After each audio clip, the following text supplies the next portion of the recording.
إن الحمد لله نحمده ونستعينه ونستغفره ونعوذ بالله من شرور أنفسنا ومن سيئات أعمالنا من يهد الله فلا مضل له ومن يضلل فلا هادي له أشهد أن لا إله إلا الله وحده لا شريك له وأشهد أن محمدا عبده ورسوله الذي لا نبي بعده من بعده. Alhamdulillah para bapak jemaah rahmatullah, kita bersyukur pada Allah di malam hari ini kembali berjumpa dalam kajian rutin ya.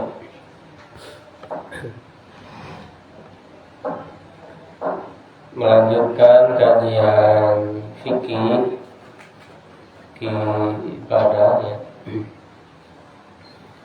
yaitu dari hadis-hadis dalam kitab Bulughul Maram ya. Insyaallah malam hari ini masuk di pembahasan tentang wudu ya. Bab wudu ya, bab tentang wudu. Jadi bagaimana petunjuk dari Rasulullah SAW ya berkenaan dengan wudu yang benar. Ya, karena ibadah itu mengikuti petunjuk dari Nabi, ya bukan sekehendak kita, ya bukan sekeinginan kita, tapi harus berdasarkan ilmunya, ya tahu ilmunya. Ya, hadis yang pertama, yaitu dari Abu Hurairah. Ya, an Abi Hurairah radhiyallahu anhu an Rasulullah sallallahu alaihi wasallam, dari Rasulullah sallallahu alaihi wasallam. Nah, ini berkenaan dengan siwak. Ya, siwak itu artinya menggosok gigi. Ya, menggosok gigi. Kata Rasulullah, laula anasuqa ala ummati, kalaulah aku tidak memberatkan terhadap umatku, la amartuhum bisiwaki, niscaya aku akan memerintahkan mereka ya dengan siwak, bersiwak ma'kulli wudu'in, ya bersama dengan setiap wudu. Jadi kalau tidak memberatkan kepada umatnya, ya ini saya Rasul akan memerintahkan, ya artinya dengan perintah wajib gitu. Ya, jadi diwajibkan setiap wudu teh membersihkan gigi. Ya. Nah, di zaman Nabi Rasulullah itu biasanya menggunakan kayu siwak. Ya, sering-sering disebut kayu siwak. Ya kan? Kayu itu biasanya berasal dari pohon arok ya, namanya itu pohon arok. Ya, dia biasa digunakan, bahkan sekarang pun ya masih ada yang menggunakan. Ya kan? Dengan kayu tersebut. Gitu kan? Ya, tapi makna siwak itu bukan berarti harus dengan kayu itu. Karena makna siwak itu artinya menggosok gigi, membersihkan gigi dari kotoran-kotoran. Berarti kalau pakai odol, pakai sikat gigi, itu namanya bersiwak atau bukan? Bersiwak. Ya. Jadi siwak itu artinya membersihkan gigi dari kotoran. Ya, adapun alatnya pakai apa saja boleh. Ya, yang penting bisa membersihkan gigi. Baik itu pakai kayu atau pakai sikat gigi dengan odol, itu sama. Ya, masuk dalam kategori bersiwak. Dan ini sunnah. Rasul kan mengatakan, kalau tidak memberatkan kepada umatku, aku akan memerintahkan. Maksudnya mewajibkan. Ya, tak sehingga hukumnya sunnah.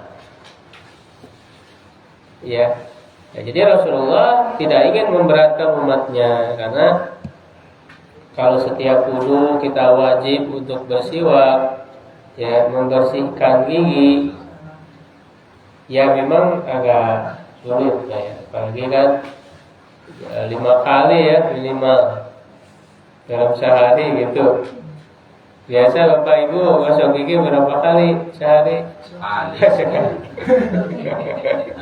Gosok gigi. Kadang lupa ya.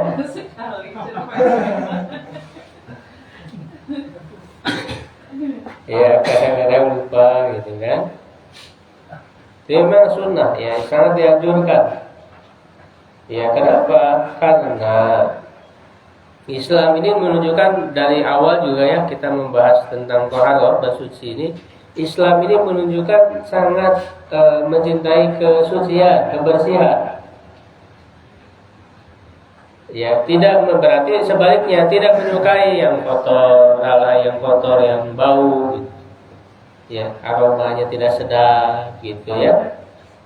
Ya, apalagi ketika sedang sholat. Sholat itu kan sedang menghadap Allah, ya kan? Kita sedang berkomunikasi dengan Allah. Ya, maka sangat dianjurkan kita ketika menghadap Allah itu dalam keadaan bersih, ya termasuk mulut kita, gigi kita dibersihkan. Ya, makanya juga kan ketika kita datang ke masjid melaksanakan sholat, ya memakai pakaian yang bagus, yang bersih, dan memakai wewangian. Itu sunnah. Dan Rasulullah selalu melakukan itu. Ya, dalam ayat Al-Quran juga kan disebutkan, khudzu zinatakum inda kulli masjidin. Surat Al-A'raf. Ya, pakailah perhiasan, maksudnya pakaian yang bagus setiap kali ke masjid, maksudnya setiap kali melaksanakan sholat. Itu adabnya. Ya, begitu. Jangankan ketika menghadap Allah, ya menghadap sesama manusia pun, ya kita sangat dianjurkan. Islam itu sangat mencintai kebersihan. Ya, kita dalam kondisi penampilan yang baik. Ya, akan dengan pasangan, dengan keluarga, gitu ya.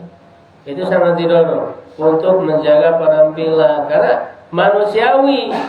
Yang namanya orang manusia itu suka kepada yang harum, suka kepada yang bagus penampilannya, itu manusiawi.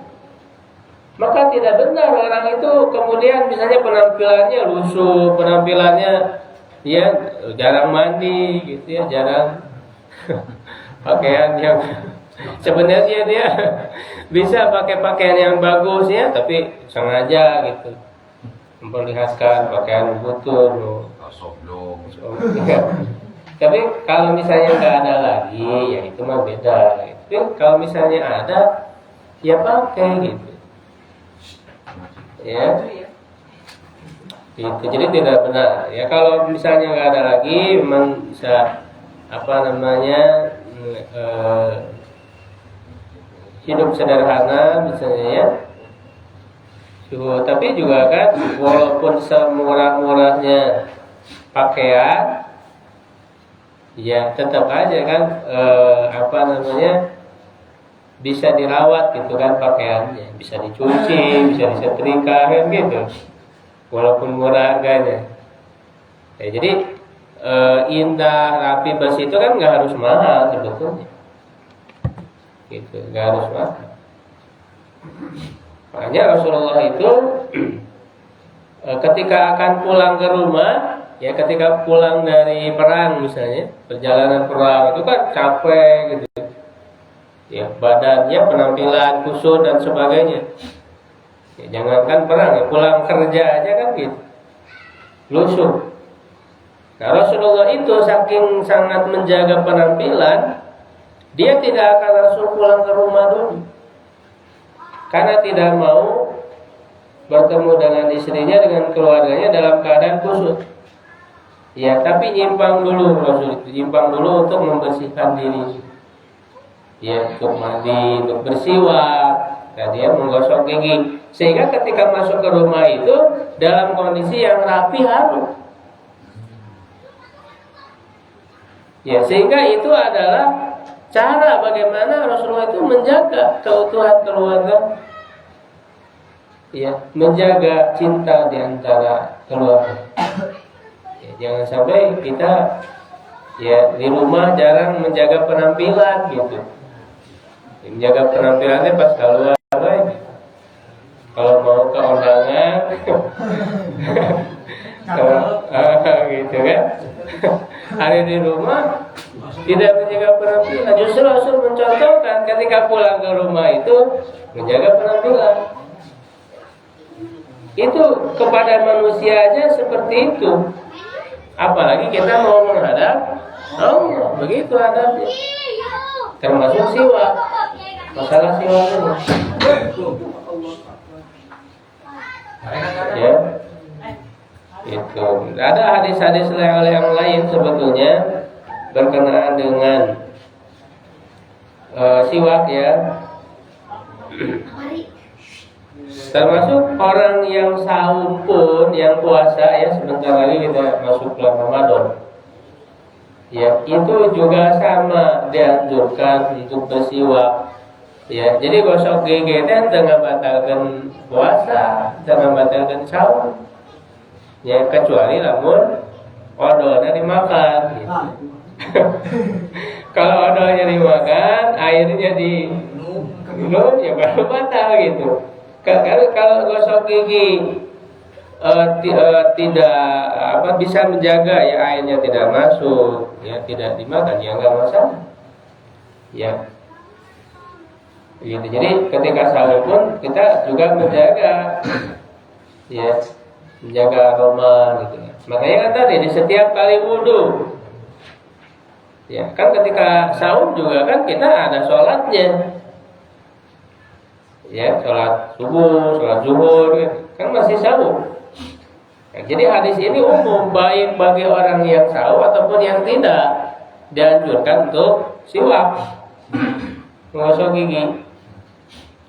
Itu. Jadi ulah yang anggapan ini orang yang lagi sahur mah nggak boleh gosok gigi. Ya justru kan, jika dalam keadaan sahur itu biasanya si mulut itu kan bau gitu. Ya, walaupun kan ada hadis Rasul yang menyebutkan bau mulut orang yang saum di sisi Allah itu ya lebih harum dari minyak kasturi. Tapi ingat itu di sisi Allah, bukan di sisi manusia. Di sisi manusia mah enggak ada bau gitu. Jadi tetap ya gosok gigi. Ya, gosok gigi dianjurkan. Ya, dalam hadis lain disebut misalnya ya siwaku matharatun lil fami. Siwak itu membersihkan mulut wa mardatun lirabbi dan membuat Allah ridho. Ya, membuat Allah ridho. Ya, kapan yang lebih dianjurkan ya tadi ya setiap mau sholat ya bersama dengan wudu ya atau ketika bangun tidur kan biasanya gitu ya kalau naga gitu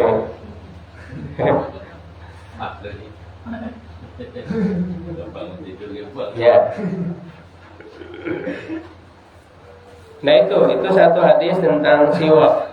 Walaupun siwak itu tidak terkait langsung dengan wudu gitu, tapi memang dianjurkan, disunahkan orang itu bersiwak ketika akan melaksanakan sholat, karena dia mau menghadap Allah.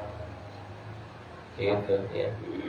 Nah makanya juga ada hadis yang menyebutkan siapa yang memakan bawang, ya jangan mendekati masjid kami. Karena apa Rasul melarang begitu? Karena aromanya, karena baunya. Bukan berarti haram bawang, tidak. Ya, maksudnya Kalau orang itu makan bawang dan membawa bau, aroma baunya ke dalam masjid, mengganggu orang lain, mengganggu kehusuan sholat. Ya, jadi segala hal yang bisa menghalangi orang dari khusyuk itu harus dihindarkan, termasuk bau-bauan. Ya, termasuk makan pete, jengkol. Ya. Itu Rasul mengatakan begitu. Ya, tapi kalau misalnya dia makan bawang lalu membersihkan mulutnya tadi dengan bersiwak, ya tidak ada aroma bau yang dibawa ke dalam masjid, ya itu enggak masalah. Karena larangan itu maksudnya tadi jangan mengganggu orang-orang yang sedang sholat ini dengan aromanya. Ya, makanya kan yang punya tugas di masjid untuk bersih-bersih ya bersihkan. Ya, kalau sampai karpetnya pas sujud deh bara jigong gitu. Itu jadi tidak khusyuk sholatnya. Jadi tidak khusyuk gitu. Ya. Itu apa namanya? Bisa mengurangi pahala gitu. Ya, sudah itu tentang siwak, insyaallah bisa dipahami ya. Tinggal diamalkan gitu ya, rajin bersiwak. Begitu. Jadi mau pakai kayu, mau pakai odol boleh. Ya. Ya kalau pakai kayu lebih murah begini ya. Kan dia bisa dipakai lama itu. Pakai arang. Tadi pakai odol makan ngomong 5 kali sehari gitu. Kayu apa aja gitu? Enggak, kayu yang itu yang biasa buat siwak. Kayu apa? Ya udah disebut kayu siwak. Jarang. Ah ya ada di yang menjual. Nah cuman ketika bersih-bersihnya itu, ketika menggosok giginya, ya bukan pas lagi di masjid gitu. Ya pas lagi berdiri mau sholat begini dulu. Itu bukan tempatnya. Jadi gosok giginya, bersiwaknya bukan di masjidnya, tapi ketika wudhu, ketika di kamar mandi gitu. Kadang-kadang kan orang salah dalam memahami gitu. Dia simpan di saku gitu ya. Gitu, pas mau sholatnya digosok heula. Itu kan kelihatan orang lain kan itu enggak bagus. Aku untung sorban ya. Justru agak bau gitu aja. Ya padahal tadi kita menghindarkan aroma bau itu. Jadi jangan salah pemahaman. Jadi bersiwak itu bukan pas mau sholat di masjidnya, sebelumnya. Dia di rumahnya atau di tempat wudhu, di kamar mandi, dia bersihkan dulu itu mulut. Ketika sudah masuk ke masjid, sudah dalam keadaan sudah dibersihkan. Ya, bukan baru di masjid sudah masuk ke masjid baru gosok-gosok gitu. Ya, jadi jangan salah pemahaman juga itu. Ada yang seperti itu ya. Nah, kemudian hadis yang berikutnya, nah ini tata cara lengkap berwudu. Ya, tata cara lengkap berwudu. Jadi kita berwudu itu kan ya bukan keinginan kita, ya bukan atas pemikiran manusia tidak, tapi langsung berasal dari Nabi. Makanya kita harus tahu hadisnya. Yaitu hadisnya dari Umron. Bahwa ya Utsman, nah ini yang mengajarkannya Utsman bin Affan, ya sahabat yang terbaik yang ketiga ya setelah Abu Bakar, Umar dan Utsman bin Affan. Dia khalifah yang ketiga. Nah Utsman di sini sedang mengajarkan tata cara wudu, dan yang beliau ajarkan adalah yang dilihat langsung dari Rasulullah. Ya, Utsman da'a biwaduin, ya meminta air wudu. Ya kalau disebut wadu, ya pakai kata wadu, itu artinya air wudu. Tapi kalau wudu itu pekerjaannya kerjaan rumah. Jadi wudu itu air untuk berwudu. Jadi Utsman minta air untuk berwudu. Fa ghasala kaffaihi. Ya, maka beliau mencuci telapak tangannya. Jadi maksudnya mencuci tangan sampai pergelangan. Jadi yang namanya kaf dalam bahasa Arab disebut kaf itu bukan telapak tangan dalam aja, termasuk belakang gitu. Jadi disebut Rasul mencuci dua kaf, dua telapak tangan, maksudnya bagian depan dan belakang. Jadi tangan sampai pergelangan, ya, tangan sampai pergelangan. Salah sama rotin sebanyak 3 kali. Tentu dimulai dari yang kanan dulu. Ya, nah tentu juga dianjurkan sebelum wudu ya mengucapkan basmalah dulu ya. Bismillahirrahmanirrahim. Mencuci tangan ya sampai pergelangan kanan lalu kiri ya, atau tangan kanan ya 3 kali, kemudian yang kiri 3 kali.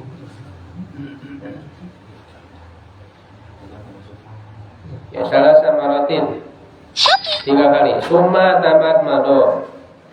Kemudian berkumur-kumur, kumur-kumur ya. Jadi ngambil air untuk dimasukkan ke dalam mulut ya, berkumur-kumur.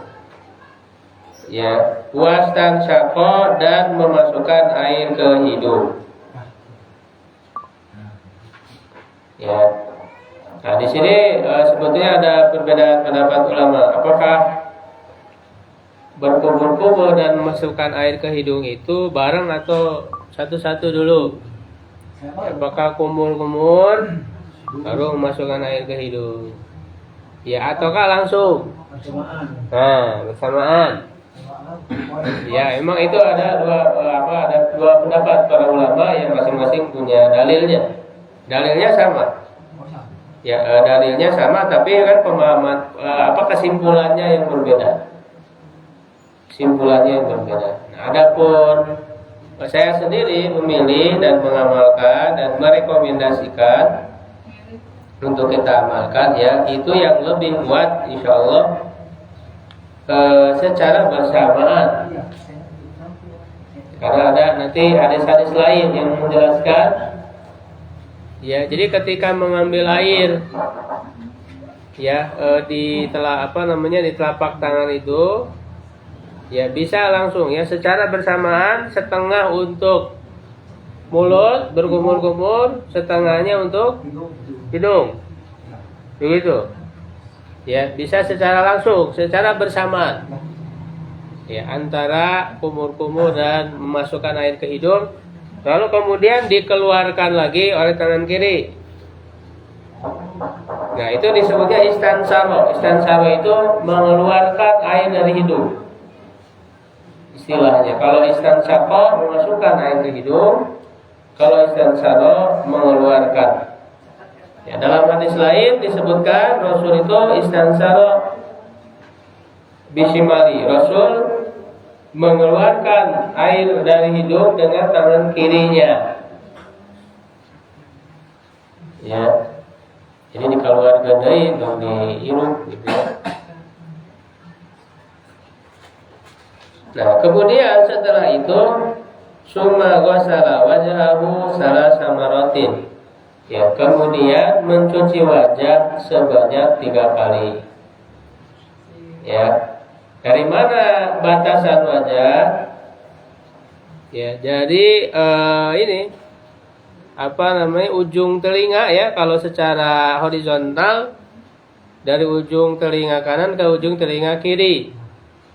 Ya, kemudian panjangnya ya dari atas ya berarti dari ubun-ubun ini harus ada bagian rambut yang kena ya. Jadi jangan terlalu pas, karena kalau terlalu pas ya khawatir ada yang tidak terkena.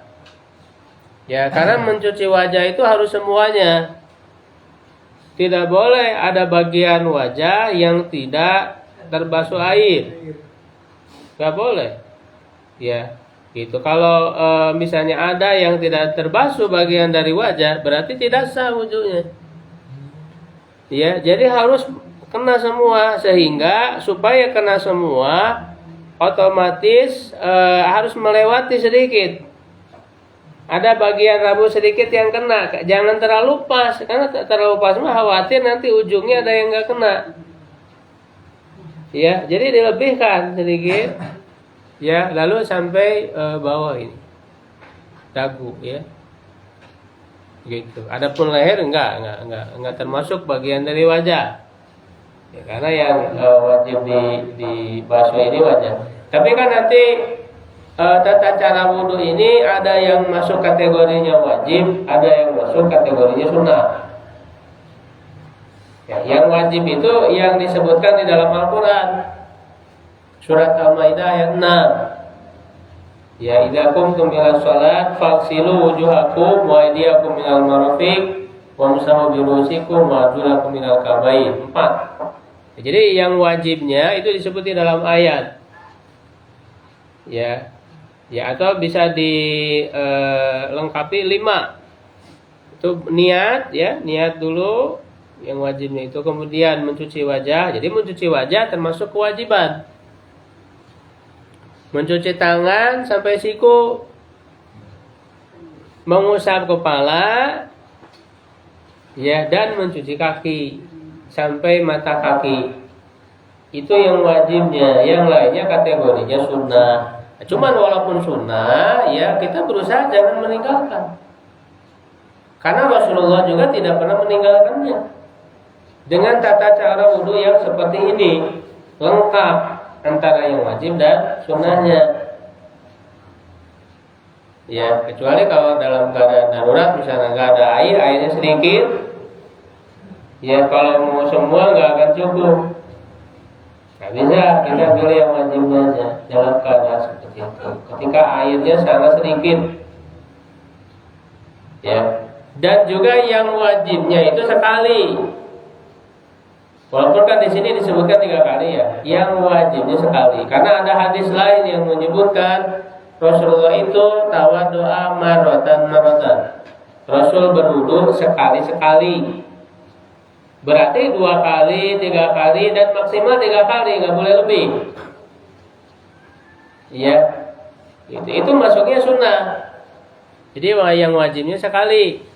Seperti tadi mencuci wajah, yang wajibnya sekali, tapi sunnahnya sampai 3 kali. Nah, tidak boleh lebih dari 3 kali. Gitu. Jadi merasa seger gitu, ya. Tambah deui gitu. Enggak boleh. Ya, enggak boleh. Bahkan ada larangannya, tidak boleh melebihi 3 kali. 3 kali itu sudah maksimal. Jadi itu, mencuci wajah, semua bagian yang ada di wajah harus terkena air. Jangan ada yang tidak terkena, harus semuanya harus kena. Semuanya harus terkena. Ya. Nah itu, mencuci wajah 3 kali, ya, sunahnya tadi sampai 3 kali. Summa ghasala yadahu yumna ilal mirfaq. Kemudian mencuci tangannya sampai siku. Sampai siku. Nah, itu kan jelas di Al-Quran juga sama. Ya, waghsilu wa aydiyakum ilal marafiq. Dan mencuci tangan sampai siku. Nah, di hadis juga disebutkan sama. Nah, sampai siku teh jeung sikuna apa teu? Ya, dengan sikunya.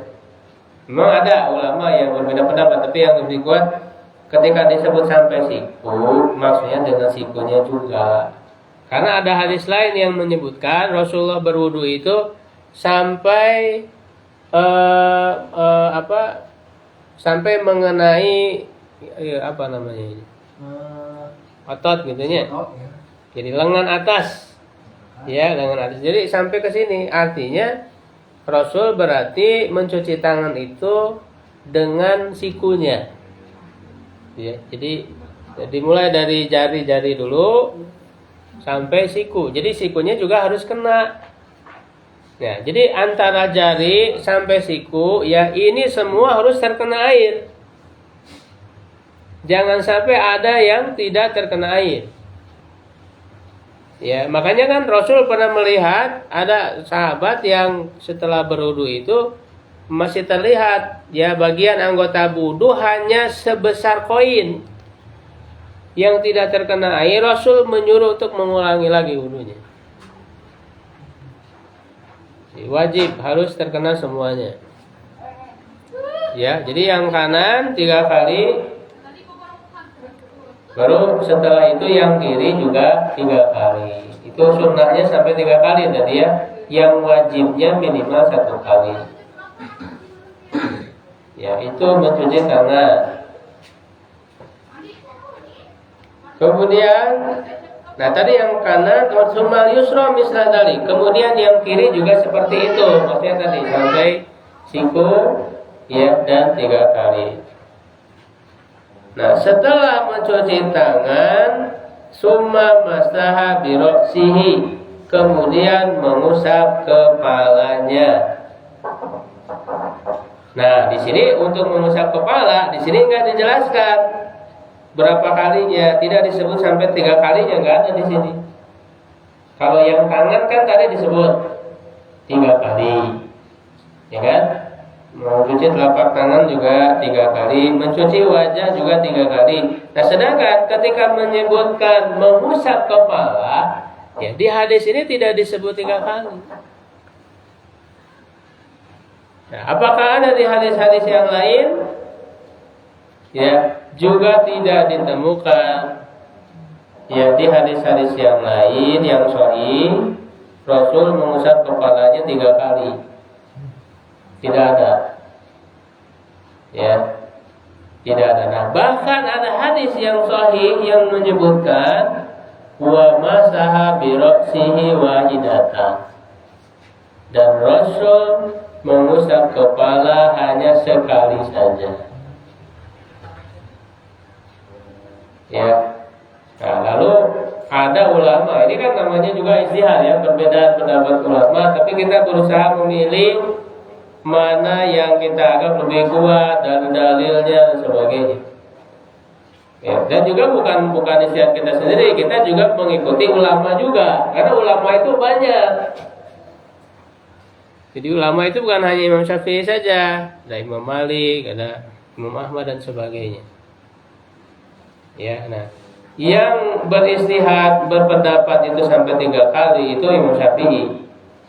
Dan itu para pengikutnya mengikuti. Dari mana dalilnya? Beliau ngambil dalil umum. Dalil umum yang menyebutkan Rasul berwudu tadi ya sekali-sekali, 2 kali 2 kali, 3 kali 3 kali. Nah, kalau disebut wudu berarti umum gitu. Ditarik kesimpulannya itu berarti mengusap kepala juga 3 kali. Ya, tapi ketika membahas satu persatunya ternyata tidak ditemukan. Dan kalau ada hadis yang menyebutkan Rasul mengusap kepala sampai 3 kali itu dhaif, disepakati oleh para ahli hadis. Hadisnya lemah, tidak bisa dijadikan dalil. Ya. Nah, makanya banyak para ulama yang mengambil kesimpulan bahwa mengusap kepala cukup sekali saja. Karena itu lebih kuat dengan dalil yang khusus, bukan dalil umum. Dalil yang khusus menyebutkan Rasul mengusap sekali, wa masa bi ra'si wa nanti ada di hadis yang berikutnya ini. Yang 38-nya. Ya, itu kan yang berikutnya sebetulnya menjelaskan ya, di hadis berikutnya nomor 38 jelas. Yaitu dari Ali bin Abi Thalib dari Nabi, beliau bersabda wa masaha bi ra'sihi wahidatan. Rasul mengusap kepala 1 kali. Bagaimana cara mengusap kepalanya? Di hadis berikutnya. Di hadis 39 40. Tata carana kumaha ngusap kepala teh gitu. Nah, lihat contohnya dari Nabi. Ya, itu dari Abdullah bin Zaid bin Asim tentang tata cara wudu. Dia mengatakan Rasulullah itu mengusap kepala ya dengan menjalankan dua tangannya ke belakang dan mengembalikannya. Di hadis berikutnya, Rasul memulai dari depan kepalanya, lalu ditarik ke belakang, kemudian dikembalikan lagi ke tempat semula. Jadi kita caranya, Bapak Ibu. Dan ini mengusap ya, bukan mencuci. Beda tuh mencuci dengan mengusap. Jadi airnya dibuang. Ya, airnya dibuang. Jadi dibasahi dulu tangan, kemudian airnya dibuang. Jadi bukan dicuci. Beda kalau yang tangan tadi dicuci, wajah dicuci. Kalau kepala bukan dicuci, diusap. Jadi ambil airnya, buang airnya, lalu diusapkan. Nah, bagaimana caranya? Nah, Rasulullah mencontohkan bada'a bi muqaddami ra'si. Beliau memulai dari depan kepalanya. Ya kan? Ya, bada'a bi muqaddami ra'sihi hatta dhahaba bihi ila qafahu, ditarik sampai ke tengkuk, sampai ke ujung kepala. Summa radahuma ilal makani ladzi bada minhu, lalu mengembalikan ke tempat semula. Gitu. Jadi, nah tata cara seperti itu tuh sekali saja. Ya, jadi dimulai dari sini. Ya, lalu tarik lagi ke depan. Cukup sekali. Istri sami. Kami tidak ada perbedaan. Tapi yang diusap itu kepala, bukan rambut. Betul Pak. Rambut kan ada di kepala. Artinya rambut yang ada di bagian kepala saja. Ada rambutnya panjang, apakah harus diusap semua? Tidak. Ya, jadi rambut yang ada di kepala aja, Bu. Kalau misalnya rambutnya yang ke bawah itu enggak wajib. Jadi rambut yang ada di bagian kepala. Karena yang wajib itu mengusap kepala, bukan mengusap rambut. Ari nu botak kumaha teh rambutnya? Apakah tidak wajib mengusap? Tetap wajib. Karena yang wajib itu mengusap kepala, bukan mengusap rambut.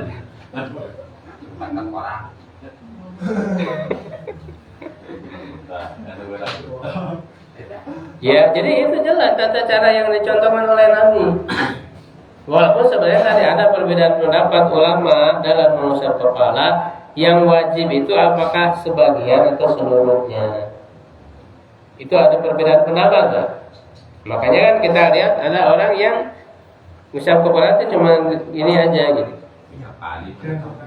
Kayak 3 kali, itu tadi sudah dijelaskan dalilnya. Dan itu lebih kuat dari sekali. Kemudian perbedaan yang kedua, apakah wajib sebagian atau seluruhnya? Ada ulama yang mengatakan sebagian, tuh mazhab Syafi'i, mazhab Hanafi. Ya, ada yang mengatakan wajib seluruhnya, itu mazhab Maliki dan mazhab Hanbali. Ya, nah mana yang lebih kuat? Ya insya Allah ya, yang lebih kuat itu yang mengatakan wajib seluruhnya. Cukup sekali. Berdasarkan ini hadisnya kan jelas. Rasul pernah nggak ngusap begini? Ada nggak hadisnya? Nggak ada. Yang ada di hadis Rasul mengucap seluruhnya. Ya, adapun hanya sebagian saja itu istihad dari ulama. Istihad dalam memahami. Ketika di Quran disebut usaplah kepala, hari kepala, hari sebagian udah disebut kepala atau belum gitu. Jadi berdasarkan memahami lafaz dari itu. Tapi kalau kita melihat contoh praktek langsung dari Nabi, tidak pernah kita menemukan ya contoh praktek yang Rasul mengusap hanya sebagian, tidak ada. Bahkan ulama yang membolehkan mengusap sebagian pun kalau mengusap seluruhnya lebih baik. Jadi udah aja usap seluruh, ada mual hese atau tidak susah. Iya kan? Tidak susah kan? Kayak tadi tak sebagaimana yang sudah dicontohkan gitu. Ya. Coba kita berusaha lebih baik lagi dalam berwudu, ya, mengikuti sebagaimana yang dilakukan oleh Rasulullah Shallallahu Alaihi Wasallam yang kita break sholat dulu, nanti bisa dilanjut kalau ada pertanyaan. Assalamualaikum warahmatullahi wabarakatuh. Ada lagi.